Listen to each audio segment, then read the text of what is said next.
આજ રોજ આણંદ જિલ્લાના સારસા ગામમાં ગ્રામજનો અને સ્થાનિક લોકોની ઉપસ્થિતિમાં સફાઈ માટેના આધુનિક મશીનનું લોકાર્પણ કરવામાં આવ્યું હતું।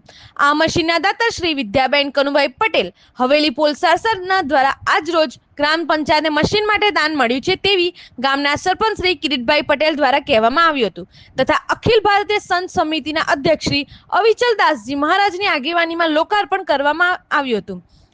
સ્થાનિક સ્વરાજ્યની અસરકારક કામગીરી અને સ્વચ્છતા અભિયાન અંતર્ગત ગ્રામ્ય વિસ્તારોમાં સાફ સફાઈ સુગમ બનાવવાના હેતુથી આ મશીન ઉપલબ્ધ કરવામાં આવ્યું છે। આ મશીન દ્વારા રસ્તા, નાળીઓ અને જાહેર સ્થળોની ઝડપથી અને અસરકારક રીતે સાફ સફાઈ થઈ શકશે। લોકાર્પણના પ્રસંગે સરપંચ શ્રી, ગ્રામજનો અને અન્ય અગ્રણીઓ ઉપસ્થિત રહ્યા હતા અને ગામની તંદુરસ્તી તરફ લીધો ગયેલો આ પગલાને સરાહનાની નજરે જોવામાં આવ્યું હતું। પ્રાઇમ ગુજરાત ન્યૂઝ સાથે આણંદ। જી આજે રોજ લોકાર્પણ કરવામાં આવ્યું તેના વિશે જાણો છો?